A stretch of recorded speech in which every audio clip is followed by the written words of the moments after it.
تعالوا بقى كده نشوف المحشي. بسم الله الرحمن الرحيم.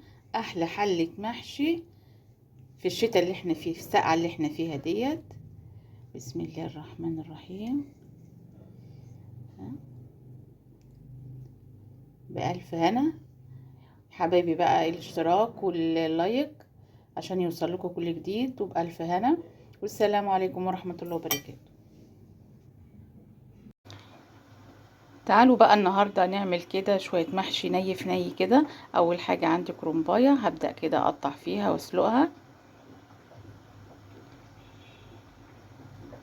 عندي هنا حطيت مية على النار وسبتها تغلي، حطيت شوية ملح وشوية كمون، وهبدأ كده اسلق الكرنب.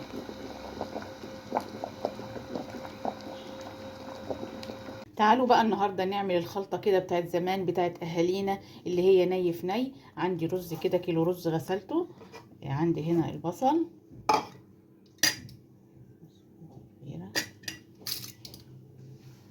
هحط بقى على البصلة هنا معلقة فلفل اسود،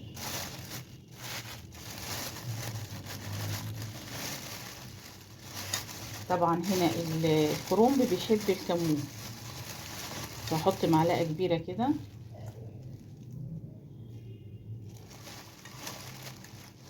معلقة بهارات محشي، معلقة ملح، حط كمان شوية ملح، معلقة بابريكا، واقلب كل ده كده بالبصلة. هتلاقي ريحتها طلعت وبقت يعني ريحة تحفة كده، ريحة حلوة، وهتخلي الرز ريحته جميلة كده.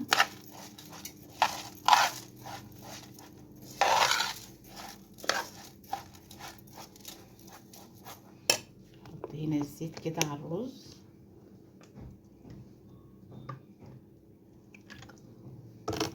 كده الرز كده يتفلفل بقى في قلب المحشي.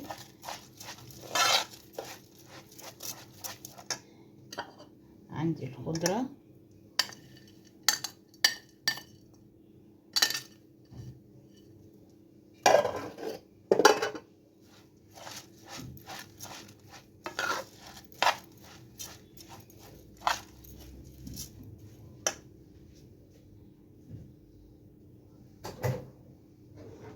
عندي بقى الصلصة ديت انا مخزناها في الفريزر. طلعتها كده، سخنتها شوية عشان تفك. هبدأ كده اقلبهم في بعض. حاجة سهلة كده وسريعة، ومش محتاجة بقى تقعدي تسبكي لا، وهيبقى طعمها تحفة ان شاء الله يعجبك، وتعملي كل المحشي بتاعك بالطريقة دي.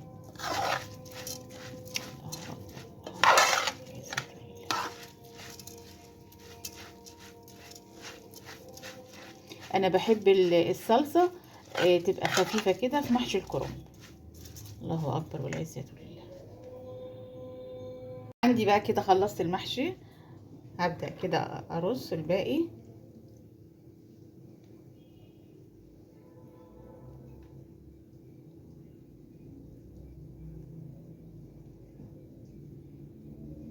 عندي بقى هنا كده طماطم،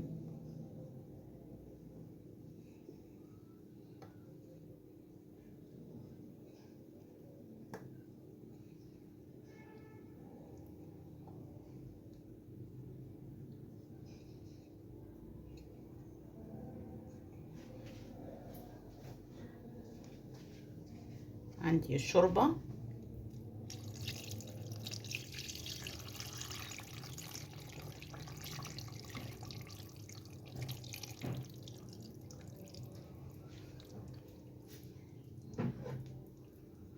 اغطيه بقى كده بورق كرنب عشان المحشي اللي فوق يستوي. استني احط كده استنى شوية زيت كده على الوش،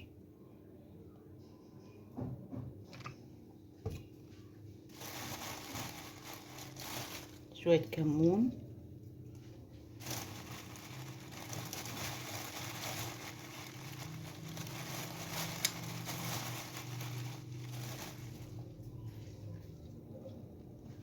بعدين كده اغطي.